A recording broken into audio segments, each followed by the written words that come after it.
terhadap orang yang meminta ampun kepadanya. Nah, ini penting sekali. Maksudnya Allah ridho, Allah senang terhadap orang yang suka meminta ampun kepadanya. Jadi ini tambahannya, insya Allah kalau mudah dihafal. Subhanaka inni dalam nafsi, artinya maha suci Engkau, sesungguhnya aku telah dolim terhadap diriku.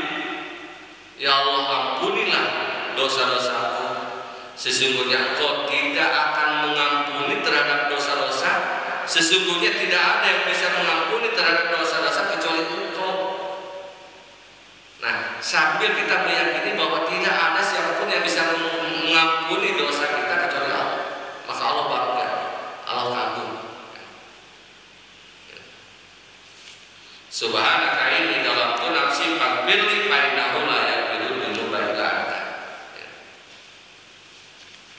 Nah, itu doa kan. Jadi kita ulang lagi bismillah, kemudian subhanallah bisaholana dan selanjutnya, kemudian alhamdulillah, Allahu akbar, tambahkan subhanaka inni dalamtu nafsi fa innahu la yaghfiru innahu la yaghfiru dzunuba illa anta. Subhanaka inni dalamtu nafsi faghfirli dzunubi faghfirli innahu la yaghfiru dzunuba illa anta. Saya ulangi, subhanaka inni dalamtu nafsi faghfirli innahu la yaghfiru dzunuba illa anta. Saya ulangi dari awal. Ketika pas kita menginjakkan kaki di kendaraan kita, bismillah. Kemudian pas dulu mau berangkat, subhanalladzi sakhkhara lana hada wa ma kunna lahu muqrinin wa inna ila rabbina lamunqalibun. Kemudian alhamdulillah,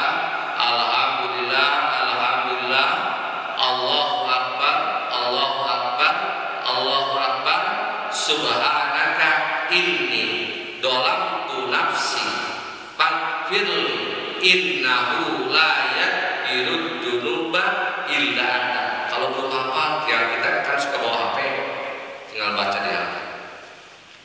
Gampang ya? Itu ya.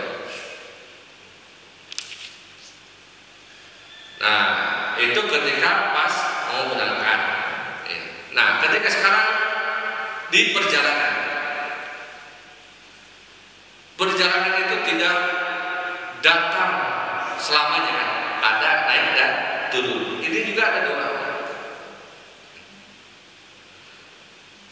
Babu takbiril musafir idza sa'ida sanaya wa sabbaha wa tas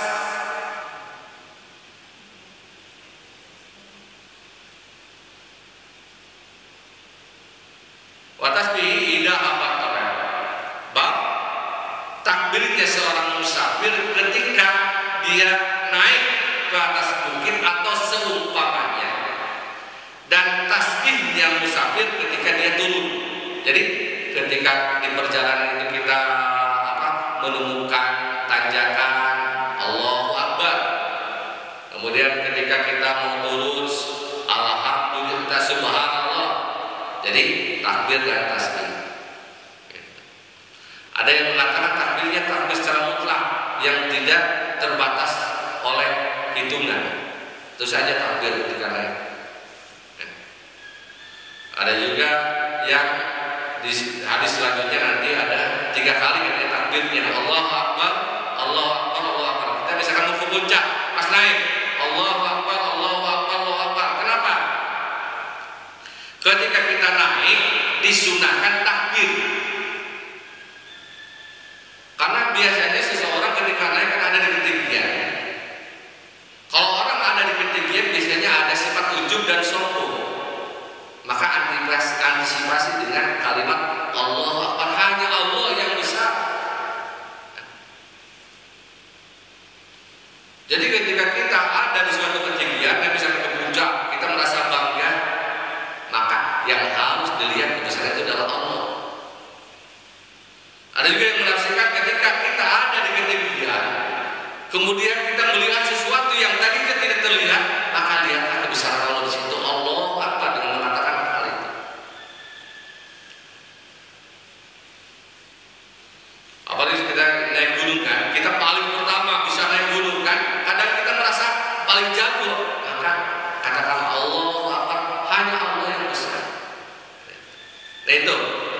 Kenapa disunahkan takbir? Kemudian ketika turun tasbih, subhanallah, maha suci Allah dari segala kekurangan. Nah, ketika turun, biasanya seseorang rendah kan, maka jangan merasa rendah. Maka katakanlah subhanallah, maha suci Allah dari segala kekurangan. Idza habatul adiyah wa namiha, ketika turun menuruni suatu lembah atau semacamnya, maka subhanallah. Jadi jangan merasa bangga, jangan merasa hina. Ketika naik jangan merasa bangga, ketika turun jangan merasa hina. Maka katakanlah Allahu Akbar, ya, untuk mengantisipasi sifat ujub, sifat sombong dalam diri kita. Ketika turun jangan merasa hina, subhanallah, Allah maha suci dari segala kehinaan. Wa nahyu 'anil mubalaghah bi raf'i shayd bin takbir wa nahwi, dan larangan dari berlebihan dengan mengeraskan suara ketika takbir. Jadi takbirnya berlebihan, itu dilarang. Kan keras-keras mengatakan takbirnya, karena nanti di hadis selanjutnya ada sahabat ketika menaiki suatu lembah takbirnya kencang, ditegur sama Rasul. Karena judul di sini itu sekaligus sebagai kesimpulan bahwa hadis-hadis yang akan kita kaji nanti itu tentang ketika Rasul melarang mubalaghah, berlebihan di dalam mengeraskan suara ketika mengatakan takbir, Allahu Akbar. Nah, untuk urusan keras ini relatif. Kalau misalkan niatnya keras, niatnya semata-mata keras untuk dikir, padahal itu dekat, aqrabu min hablil warid, lebih dekat daripada urat nadi kita. Tidak perlu keras-keras kan? Nah, ukuran keras itu beda-beda. Karena ukuran keras menurut kita di dalam intonasinya itu beda dengan keras orang, misalkan orang yang suka kencang itu apa? Orang Batak ya. Itu menurut dia padahal lembut, tapi menurut kita kadang keras. Itu ditinjau dari niat, maksudnya. Sementara takbir itu adalah dzikir. Sementara dzikir hanya kepada Allah, dan Allah itu maha dekat. Maka jangan berlebihan di dalam mengatakannya. Raf'us shaut kan, berlebihan di dalam mengeraskan suara di dalam takbir kan, semacamnya. Nah, ini hadisnya an Jabir radhiyallahu anhu, kunna idza sa'ida kabarna wa idza najarna sabbahna, rawahu Bukhari.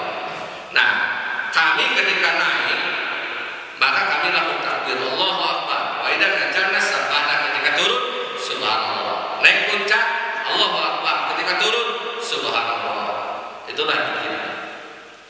Kemudian dari Umar, karena Nabi sallallahu alaihi wasallam waju yusuf idalau salaya kabaru wa idahabatu sabbahu. Itu Rasul kalau misalkan berjalan bersama pasukannya ketika menaiki suatu bukit, maka dia bertakbir. Ketika turun dari bukit, maka tasbih. Takbir, tasbih. Takbir naik, turun, tasbih. Kemudian hadis selanjutnya, karena Nabi sallallahu alaihi wasallam idza qafala minal haji, ketika pulang dari haji dan umrah, kullama aufa ala saniyatin aw fardin kabbar salasana. Ini ada hitungannya. Itu kullama aufa, itu setiap kali menaiki bukit atau tempat tinggi, takbir 3 kali, kabbar salasana, Allahu Akbar, Allahu Akbar, Allahu Akbar. Kemudian ada tambahannya ini, summa qala la ilaha illallah wahda.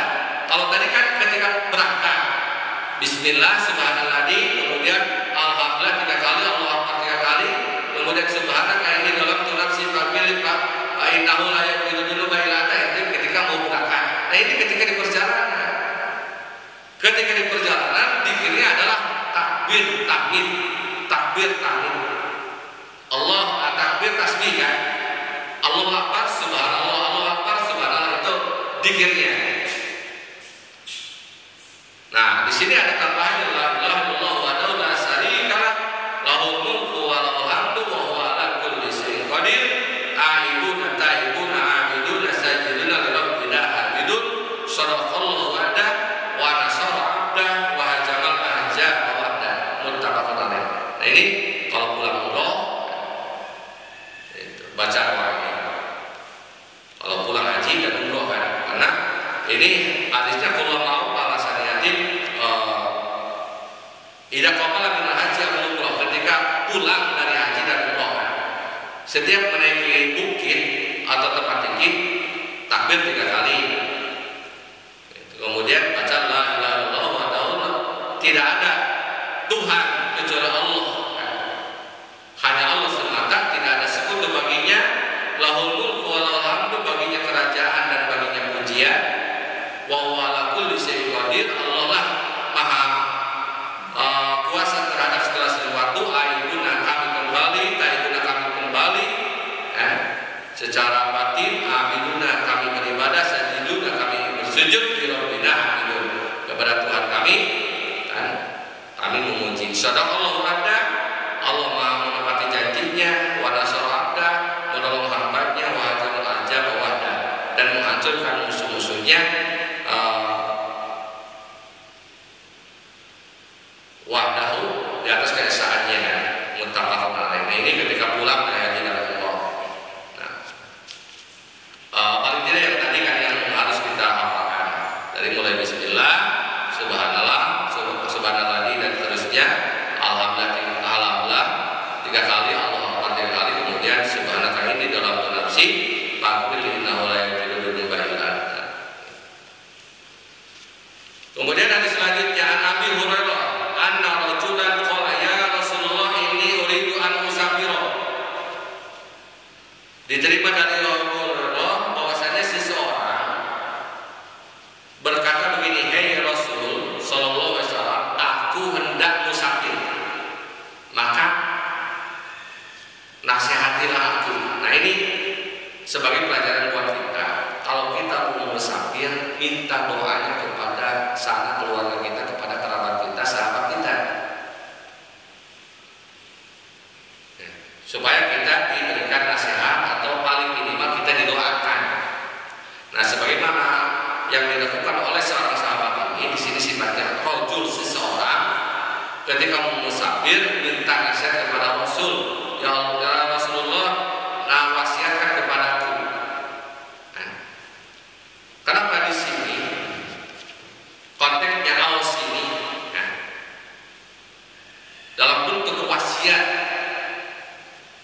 Wasiat bedanya dengan nasihat. Kalau kadang nasihat dianggap biasa, tapi wasiat itu benar-benar dipegang tangan. Misalkan ada orang tua yang sudah repot, udah masuk ruang ICU, kan? Dia menasihati kepada kita sebagai anaknya, tolong jaga sholat. Itu teringatnya benar. Itu namanya wasiat. Tapi kalau misalnya dia lebih sehat, dia menasihati kepada kita, kadang kita mudah mengabaikannya. Tapi ketika ada orang tua yang sudah seperti itu wasiatnya, itu bedanya antara wasiat kan. Jadi benar-benar kan, itu nasihatnya itu dipegang erat. Nah, ini di sini konteksnya awas. Karena si seorang sahabat itu akan memegang erat apa yang dinasihatkan oleh Rasulullah Sallallahu Alaihi Wasallam. Nah, Rasul cuma menasihati dengan 2 hal. Alaika bitaqwallah, kamu mesti bertakwa. Itu saja. Kamu harus bertakwa. Kan ada hadis ittaqu haitsu ma kunta. Bertakwalah kepada Allah di mana saja kamu berada.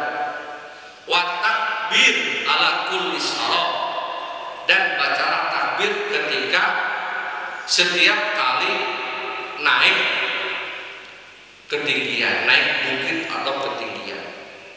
Itu. Jadi seorang sahabat ini cuma dinasihati 2 hal, takwa. Cuma pengertian takwa itu sangat luas. Intinya intisal awamirillahi wa ijtinabin nawahi, melaksanakan segala perintah Allah dan menjauhi segala larangannya. Itu inti dari takwa. Nah, kemudian jangan lupa bertakbir ketika menaiki suatu ketinggian atau suatu bukit. Nah, ketika sahabat itu dia sudah berjalan, Rasul menambahkan doa seperti ini. Allahumma wilahul ba'in wa hawwin alaihi safa. Ya Allah, dekatkanlah jarak yang jauh. Ya Allah, dekatkanlah buat dia jarak yang jauh dan mudahkanlah atasnya perjalanan. Nah, jadi ini ceritanya tadi di Nasin Wahab ketika sudah berangkat, memisahkan mobil sudah jalan, Rasul membaca doa ini. Ini benar-benar doa mustajab. Kenapa? Karena doa bidohil goib. Doa bidohil goib itu doa dari belakang. Ketika orang bersangkutan tidak tahu, itu mustajab. Ada dalam hadis dikatakan bahwa doa bidohil goib itu di antara doa mustajab. Doa dari belakang beda. Misalnya kita mendoakan seseorang di depannya dengan kita mendoakan orang lain di belakangnya. Dia tidak tahu bahwa kita mendoakan itu lebih mustajab. Kenapa? Lebih mustajab karena lebih terjaga keikhlasannya. Beda kalau kita mendoakan di depannya, itu kadang kita ingin dilihat, ingin sesuatu atau ingin apa. Itu namanya. Kenapa doa di belakang dari kejadian itu lebih mustajab? Karena lebih terjaga keikhlasan. Ya. Itu yang membuat doa lebih mustajab. Nah, ini ketika sahabat ini sudah berjalan, nah ini juga perlu buat kita. Anak kita mau berangkat, mau musafir, doakanlah dengan doa ini. Allahumma lahul ba'in. Mobil sudah jalan. Kita ingin dengan doa. Allahumma lahul ba'in. Ya Allah, dekatkanlah jaraknya yang jauh. Wa hawwin alaihi safa. Mudahkanlah perjalanan. Luar biasa doanya. Rawahu Tirmidzi. Pendek doanya. Allahumma lahul ba'in wa hawwin alaihi safa. Segitu doanya. Allahumma lahu, Allahumma pakai tok. Allahumma lahul ba'in. Ya Allah, dekatkanlah jaraknya yang jauh. Wa hawwin alaihi safa. Mudahkanlah perjalanan. Misalkan kita, anak kita mau musafir, mau berangkat, berikanlah nasihat, jaga sholat. Jangan tinggalkan sholat. Kalau misalnya kalau lewat puncak, jangan lupa bertakbir. Kemudian dia berjalan, doakan. Ya Allah, dekatkanlah jaraknya yang jauh, mudahkanlah perjalanannya. Itu lebih mustajab kalau kita mendoakan orang sudah berjalan. Karena itu doa bidohil goib, doa dari jarak jauh goib itu. Kalau misalkan tidak bagus ya hafal dengan konteks doanya. Allahumma lahul ba'in wa hawwin alaihi safa. Tapi kalau bisa ya itulah paling tidak artinya ya Allah, dekatkanlah jaraknya yang jauh, mudahkanlah perjalanannya. Tapi kalau niat menghafal itu sangat mudah. Allahumma lahul ba'in wa hawwin alaihi safa. Segitu. Setelah kita memberikan nasihat. Nah itu hikmahnya ketika kita minta izin ketika itu musafir kepada siapa saja. Mohon doa, saya mau berangkat misalkan ke Sukabumi atau ke Bandung. Nah, paling tidak kan mengundang doa. Bi amanillah, paling tidak seperti itu. Mudah-mudahan selamat perjalanan. Atau misalkan kita sudah misalkan kalau orang minta doa di grup, doa ini nggak usah di-share di grup, cukup saja dalam hati kita. Karena ini pada dasarnya doa dari belakang. Orang bersangkutan tidak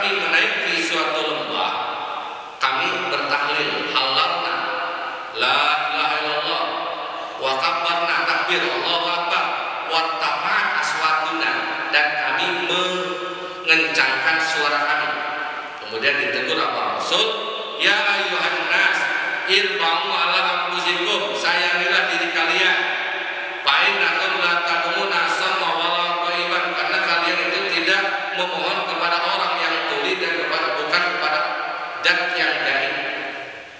Itu ditegur kan. Jadi tidak boleh kencang-kencang. Ya tadi ukuran kencang, kalau misalkan niatnya mengeraskan. Innahu ma'akum, Allah bersama kalian, sami'un qarib, maha mendengar, maha dekat, muttafaqun alaih. Misalkan ketika naik Allahu Akbar, Allahu Akbar, ya dilapatkan sambil mengingatkan kepada keluarga kita. Jangan dalam hati Allah. Yang tidak boleh itu mengencangkan sampai orang kafir Allahu Akbar, karena maksudnya dikir. Ini sekali saya mengingatkan, termasuk misalkan kalau ada imam lupa dalam sholat, kita baca subhanallah, jangan semata-mata mengingatkan lillah. Kalau hanya semata-mata mengingatkan itu batal sholatnya. Tapi niatnya dikir. Misalkan imam lupa tasyahud awal, kita subhanallah. Subhanallah niatnya untuk dikir, bukan untuk memberitahukan bahwa imam itu lupa. Kalau kita semata-mata hanya memberitahukan subhanallah sampai begini subhanallah, itu melihat ya, mengingatkan, itu batal. Kata di dalam kitab Fathul Khalid Abu Suja kalangan Syafi'iyah batal. Tapi kalau misalkan niatnya kita dikir, walaupun niat untuk sambil memberitahukan, itu nggak batal. Tapi kalau hanya semata-mata mengingatkan imam yang lupa, itu nggak boleh. Udah dikir saja subhanallah, subhanallah. Misalkan kalau imam lupa baca surat juga, kita tidak boleh mengingatkan juga. Maksudnya hanya semata mengingatkan. Ya kita mah membaca ayat Al-Quran saja.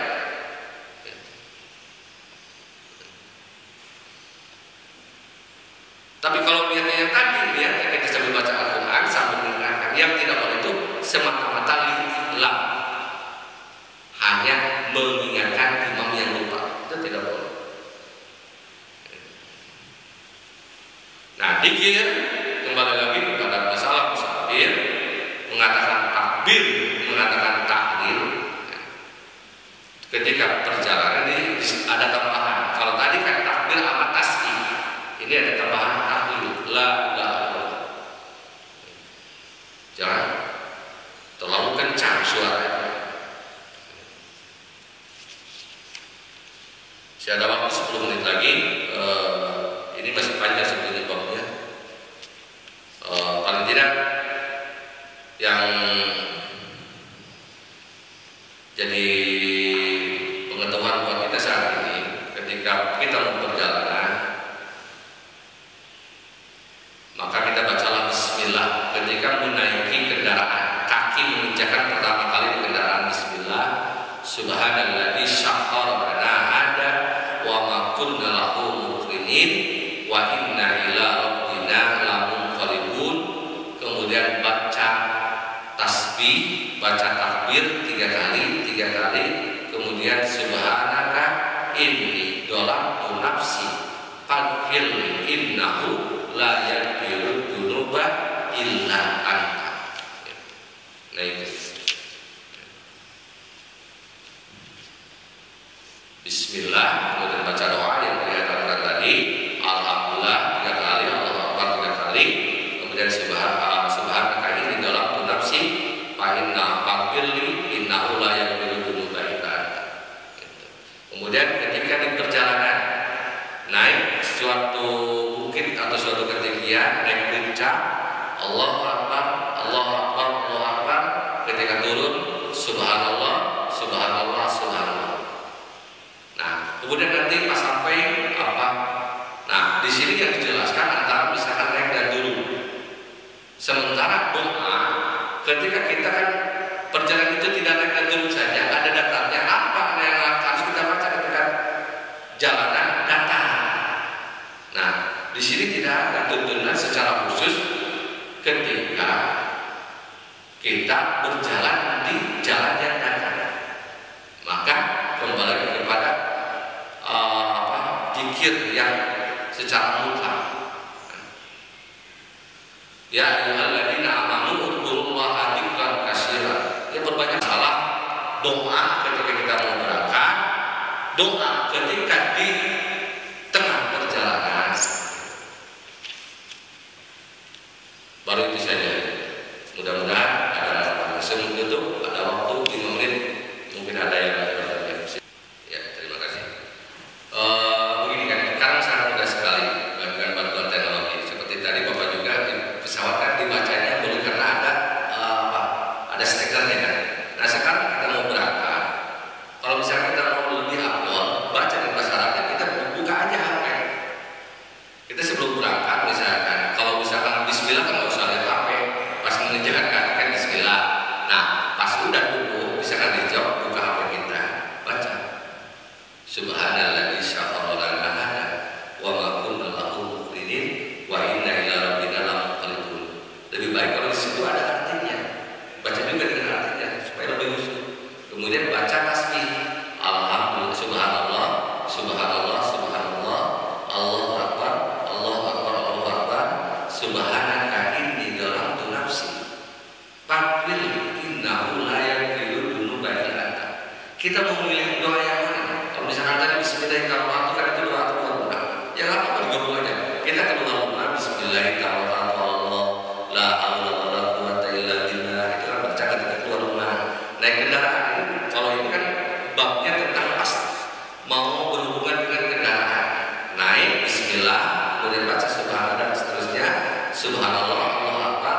Kemudian kenapa tadi subhanaka yang subhanaka ini dalam nafsi itu orang yang membaca doa itu, Rasul membaca doa itu sampai Allah kagum. Itu yang luar biasa. Allah ridho, Allah bangga. Kenapa? Karena dia meyakini tidak ada yang bisa mengampuni dosa kecuali Allah. Itu yang bikin Allah bangga. Nah, ini penting kan? Misalkan ya baca saja, misalkan kita buka HP baca doa, atau misalkan nanti suara yang banyaknya ini sesuai dengan hadis yang seperti ini di sini. Misalkan di ada di HP, ya baca aja semua. Itu. Nah, ya tadi misalkan ketika pas mau berangkat dari mulai bismillah sampai subhanallah ini dalam itu, dan selanjutnya ketika di perjalanan naik misalkan yang tinggi Allahu akbar, naik kemudian turun subhanallah, kemudian ketika datar mutlak saja subhanallah dia subhanallah dia subhanallah. Atau misalkan kita mendengarkan murotal itu lebih bagus. Yang penting hati kita tidak terlepas dari zikir. Itu. Jadi misalkan kalau ke HP, misalkan Bapak punya stikernya, misalkan ditempel di mobil, itu lebih bagus lagi supaya kalau buka-buka yang punya mobil misalkan bikin aja, misalkan stiker doa, ya terutama doa-doa yang barusan, itu lebih bagus. Ya. Subhanaka inni dhalamtu nafsi. Ya.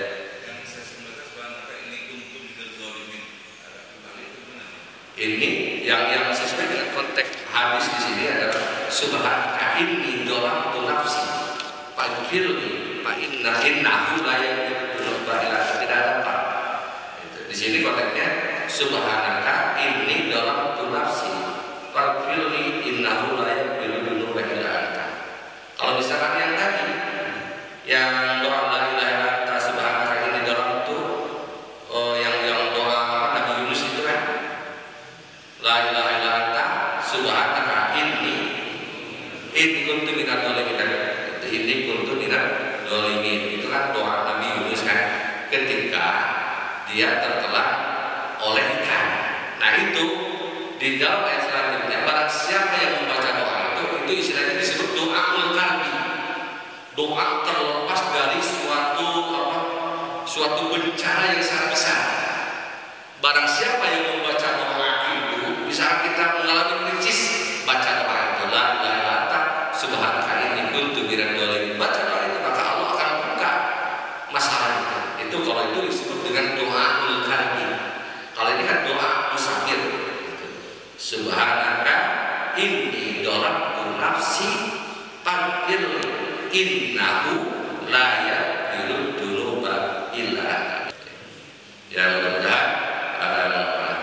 kita